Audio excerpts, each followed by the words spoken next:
শৃঙ্খলা বাহিনী যদি নিরাপত্তা না থাকে তাহলে তো আমরা যারা সাধারণ জনগণ আমাদের নিরাপত্তা কোথায়? তাহলে পুলিশকে আরও সক্রিয় করার জন্য এবং পুলিশের মনোবল চাঙ্গা করার জন্য বিশেষজ্ঞরা তারা কি পরামর্শ দিচ্ছেন?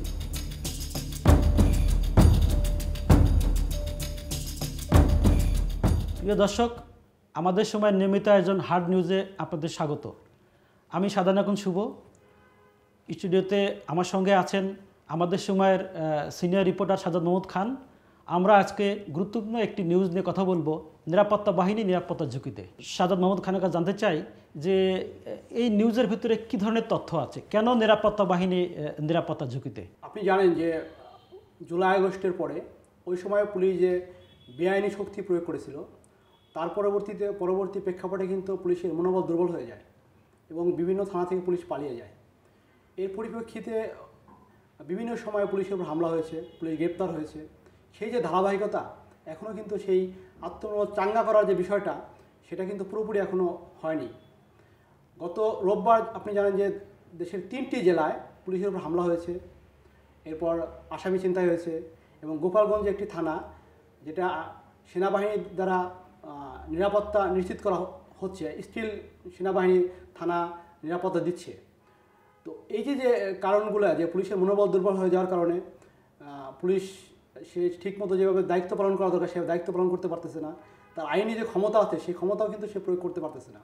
আমরা অনেক পুলিশের সাথে কথা বলেছি, আমরা দেখেছি যে অনেক পুলিশ বলে যে ধরেন একটা আসামি ধরতে গেলাম, তখন যদি আসামি মারা যায়, ক্ষতিগ্রস্ত হয় কিংবা গুলি লাগে, তখন তো আমার চাকরি চলে যাবে, আমি জেলও খাটতে পারি। তো এখন আমি মোটামুটি চালাই নিতে পারলে চাকরিটা থাকবে আমার। ফলশ্রুতিতে যেটা হবে যে আমি ওই ঝুঁকির মধ্যে পড়বো না, চাকরি হারানোর ঝুঁকির মধ্যে পড়বো না, মানে খেয়ে পড়ে বাঁচতে পারবো। এসব কারণে পুলিশ সেভাবে আগের মধ্যে ঝুঁকি নিবে সেই ঝুঁকিটা নিচ্ছে না এবং আইনি যে তার একটা শক্তি আছে সেই শক্তি সে প্রয়োগ করছে না।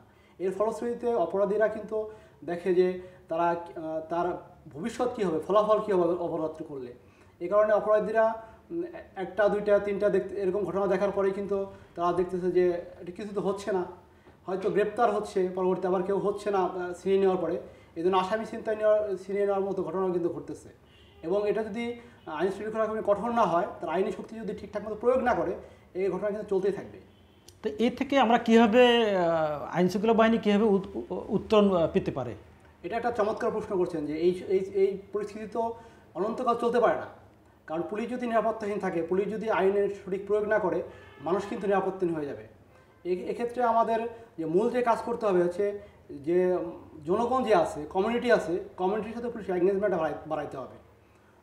রাজনৈতিক লিডার আছে, তারপর হচ্ছে বিভিন্ন ধরনের সামাজিক সংগঠনের নেতারা আছে, তারপর হচ্ছে গ্রাম আছে, মহল্লায় আছে, এদের সাথে এঙ্গেজমেন্টটা বাড়াইতে হবে।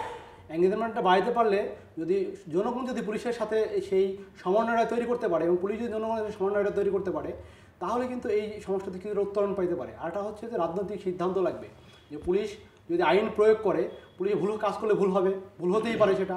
যদি অপরাধ না করে, যদি ভুল করে, সেদিকে কিন্তু মানে কঠোর না হয়ে আইনি যে সমাধান আছে সেই সমাধানের দিকে যেতে হবে। একজন পুলিশ ভুল করে ফেললো, তাহলে যদি গুরুদণ্ড দিয়ে দেন, তাহলে অন্য পুলিশ কিন্তু তাহলে আর ওই কাজ করতে সাহস করবে না। এদিক থেকে রাষ্ট্রের যেমন দায়িত্ব আছে, সোসাইটিরও তেমন দায়িত্ব আছে এবং সোসাইটির সাথে সমাজের পুলিশের এঙ্গেজমেন্টটা বাড়াইতে হবে। বাড়াইতে পারলে ধীরে ধীরে হয়তো এই অবস্থাটা কেটে যেতে পারে। আচ্ছা, আমি যতটুকু জানি যে 5ই আগস্টের পরে পুলিশের নেতৃত্বে আসা, আমি বলবো মানে আইজিপির দায়িত্বে আসা মইনুল ইসলাম, তিনি কয়েকটি নির্দেশনার কথা আমাদেরকে বলেছিলেন। এর মধ্যে একটা ছিল যে জেলা এবং থানা পর্যায়ে নাগরিক কমিটি গঠন করা, সেটি কি হয়েছে কিনা? নাগরিক কমিটি, নাগরিকদের সাথে কিন্তু পুলিশের মানে মাঝে মধ্যে যে উঠান বৈঠক আপনি জানেন পুলিশ করে, সেটা কিন্তু এখনও করছে, কিন্তু জোরালোভাবে যেভাবে করা দরকার সেই জায়গাতে আমার মনে হয় অনেক ঘাটতি রয়ে গেছে। শুরুর দিকে তারা কিছু করছে, মানে নাগরিকদের সাথে উঠান বৈঠক করছে, কিন্তু এখন আমার মনে হয় কিছুটা ঘাটতি রয়ে গেছে। সেই জায়গা থেকে যদি ঘাটতিটা ফুলফিল করতে পারে, নাগরিকদের যদি এঙ্গেজ করতে পারে পুলিশের কার্যক্রমে, তাহলে আমার মনে হয় এই ঘটনা থেকে উত্তরণ সম্ভব। এখন কি আসলে নাগরিকদের সঙ্গে কি স্থানীয় থানা পুলিশের কি দূরত্ব কি আগের চেয়ে কি বাড়ছে না কমছে, নাকি আগের মতোই আছে? কি করা উচিত আসলে? না, নাগরিকদের সাথে ধরেন যে 5ই আগস্টের পরে তো নাগরিক আর পুলিশ তো একদম ডাকুমরার মতো সম্পর্ক ছিল। পুলিশ আপনি জানেন যে প্রায় 2-3 সপ্তাহ, 1 সপ্তাহ থানায় ছিল না কোনো পুলিশ, থানা থেকে পালাই গেছিলো। এরপরে হচ্ছে প্রায় 1 মাসের মতো পুলিশ কিন্তু এই তার যে ড্রেস, সেই ড্রেস কিন্তু সে ইউনিফর্ম কিন্তু পড়তে পারে নাই, সাদা ড্রেসে থানা এবং বাইরে তার ডিউটি পালন করছে। আস্তে আস্তে কিন্তু কিছুটা মানে সেই জায়গা থেকে কিন্তু অনেকটাই মানে সমাধানের পথে চলে আসছে। কিন্তু এখন যেটা মানে প্রয়োজন, কিন্তু আপনার এখন যেটা প্রয়োজন হচ্ছে সেটা হচ্ছে আইনের মানে সঠিক মানে প্রয়োগগুলো করা, যে অপরাধ করলে অপরাধের শাস্তি হবে। এখানে আপনার যে মাঠ পর্যায়ে যে পুলিশ, তাদের যে অভিযোগ, ধরেন এসআই আছে, কনস্টেবল আছে কিংবা ইন্সপেক্টর আছে, তাদের যে অভিযোগ যে বিসিএস ক্যাডার যে পুলিশ কর্মকর্তারা আছে, তারা কিন্তু সেভাবে শোল্ডার দেওয়া লিডারশিপে শোল্ডার দেওয়ার বিষয় থাকে, যে অধমস্থরা ভুল করলে ঊর্ধ্বতনরা সেটার একটা সমাধানের দিকে নিয়ে যাবে, শোল্ডার দিতে হবে। এই জায়গাটা থেকে তাদের অভিযোগ যে সেভাবে শোল্ডার দিচ্ছে না। এই জায়গাটাতে যদি পুলিশ যে সিনিয়র যে কর্মকর্তারা আছে, আইজিপি থেকে শুরু করে, তারা যদি অধমস্থ পুলিশ সদস্যদের শোল্ডারটা দেয়, মানে বৈধ শোল্ডার, সেটা আবার দেখা গেছে যে এক সময় ছিল তুমি টাকা নিয়ে আসো 20 লাখ 10 লাখ, ঠিক আছে, দিতে হইতো, যে ওসির দিতে হয় 5 লাখ, এসআই এনে দিবে, ওসি আবার এসপিরে দিবে 10 লাখ, এই যে সিস্টেম ছিল এইগুলো না, যে বৈধ যে শোল্ডার আছে সেই শোল্ডার যদি দেয় তাহলে এই অবস্থা থেকে দ্রুত উত্তরণ হবে, আমি আশা করি। আচ্ছা, আপনি বলছিলেন যে 5 আগস্টের পরে রাজারবাগ পুলিশ লাইনে এই পুলিশের কনস্টেবল, এএসআই ঊর্ধ্বতন কর্মকর্তাদের বিরুদ্ধে মিছিল করতে আমরা দেখেছি। তো এখন কি এই যে এই তাদের সাথে অধস্তনদের সাথে কর্মকর্তাদের সম্পর্কটা কি আগের চেয়ে ভালো হয়েছে কিনা? হ্যাঁ, আপনি আর ভালো প্রশ্ন, দূরত্ব কমছে কিনা? হ্যাঁ, আপনি ভালো প্রসঙ্গ আনছেন। সেটা হচ্ছে যে রাজারবাগে যখন তারা মিছিল করে, মানে অধস্তনরা, মানে কনস্টেবল থেকে ইন্সপেক্টররা, আমি কিন্তু একাধিক ওই মিছিলে ছিলাম আর কি, লুকিয়ে মানে পুলিশের বন্ধু পরিচয় বা পুলিশ পরিচয় পুলিশদের সাথে গেছি। তখন দেখছি যে মানে মারাত্মক অবস্থা, যদি পুলিশের কোনো অফিসারের পায় সেখানে তারা মানে মেরে ফেলবে, এরকম একটা অবস্থা, গণপিটি দিয়ে মেরে ফেলবে। সেই অবস্থা থেকে মানে অনেক উন্নতি হয়েছে এখন যে অনেক উন্নতি হয়েছে। এখন যেটা আছে যে এই ধারাবাহিকতাটা বজায় রেখে, মানে পুলিশের যে বসরা আছে, সিনিয়র অফিসার আছে, জুনিয়রদের সাথে সেই যে জায়গাগুলোতে ডেভেলপ করা দরকার সেই জায়গাতে ডেভেলপ করতে হবে। আর রাজনৈতিক যে বিষয়গুলো আছে, রাজনৈতিক যে সাপোর্ট দেওয়ার বিষয় আছে, বৈধ সাপোর্ট, সেই সাপোর্টগুলো দিতে হবে।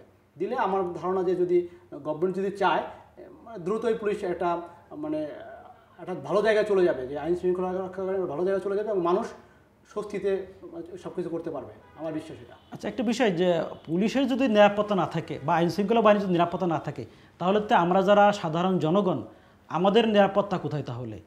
একদমই শুধু পুলিশ যদি যারা আমাদের নিরাপত্তা দিবে, তাদের যদি নিরাপত্তা না থাকে, তারা যদি ধরেন প্রায় রেগুলারই মার খায়, তাদের কাছ থেকে আসামি ছিনে নিয়ে যায়, এটা তো আমাদের নিরাপত্তা কোথায়? প্রত্যেকটা নাগরিক আতঙ্কিত হয়ে পড়বে। এই জায়গা থেকে অবশ্যই মানে পুলিশ যে কর্মকর্তারা আছেন, সিনিয়র বসরা আছেন, তাদের যেমন মানে চিন্তা করে পদক্ষেপ নিতে হবে এবং গভর্নমেন্টকে মানে সিরিয়াসলি নিতে হবে। যদি আইন শৃঙ্খলা ঠিক না থাকে, তাহলে আপনি কোনো কিছু ঠিকঠাক মতো হবে না, ব্যবসা চলবে না, কোনো কিছু ঠিকঠাক মতো হবে না। এক্ষেত্রে পুলিশকে আরও সক্রিয় করার জন্য এবং পুলিশের মনোবল চাঙ্গা করার জন্য পুলিশের বাইরে যারা পুলিশ নিয়ে কাজ করেন বিশেষজ্ঞরা, তারা কি পরামর্শ দিচ্ছেন? তারা যেটা হচ্ছে যে পুলিশের বাইরে হচ্ছে যে ধরনের মানে সাপোর্টটা দরকার, ট্রেনিংটা দরকার, মানবাধিকার যে বিষয়গুলো থাকে, এই ট্রেনিং থেকে এই জিনিসগুলো কিন্তু আসবে। যে পুলিশ যখন শুরু করে সারদায় ট্রেনিং, সেই ট্রেনিং থেকে কিন্তু আসবে যে মানে বিহেভিয়ারটা কীভাবে করবে মানুষের সাথে, থানা কীভাবে চালাবে, একজন মানুষ আসছে তার সাথে অ্যাটিটিউডটা কীভাবে হবে, এবং জার্নালিস্টের সাথে অ্যাটিটিউডটা তার কীভাবে হবে, সব কিছুই কিন্তু এর মধ্যে মানে আসে আর কি। তো এই ট্রেনিংটা যেমন দিতে হবে, ওই যে একটা বিষয় সেটাই আর কি, আপনার পলিটিক্যাল সাপোর্ট দিতে হবে এবং বসদেরকে মানে প্ল্যান করে আগাইতে হবে সামনের দিকে, যে আমরা যদি আইন শৃঙ্খলা ঠিক করতে চাই, তাহলে আমাদের কী কী করতে হবে, মানুষের সাথে কীভাবে বিহেভ করতে হবে, মানে বৈধ যে আইনি শক্তি আছে সেভাবে কীভাবে প্রয়োগ করতে হবে। হ্যাঁ, ওই যে আমরা যে বলা হচ্ছিল যে 10 জন মানুষ যদি একটা রাস্তা আটকায় দেয়, 5,000 মানুষের মানে প্রবলেম ক্রিয়েট হয়। আপনি 10 জন মানুষ না দেখেন, 5,000 মানুষের সমস্যাগুলো আপনাকে আগে দেখতে হবে। এই জিনিসগুলো পুলিশের বিবেক দিয়ে কাজ করতে হবে। যদি করতে পারে তাহলে আমার মনে হয় এগুলো ওভারকাম করা সম্ভব এবং আইন শৃঙ্খলা খুব দুর্দান্তভাবে ভালো হবে এবং অচিরেই। ধন্যবাদ সাজ্জাদ মাহমুদ খান। প্রিয় দর্শক, এতক্ষণ আপনারা আমাদের সময় নিয়মিত একজন হার্ড নিউজ দেখছিলেন। আগামীতে নতুন কোনো ইস্যু, নতুন কোনো খবর নিয়ে আমরা নতুন কোনো অতিথির সঙ্গে আবার বসবো এই অনুষ্ঠানে। আপনারা ভালো থাকুন, সুস্থ থাকুন, সবাইকে ধন্যবাদ। আমাদের সময় সঙ্গেই থাকুন।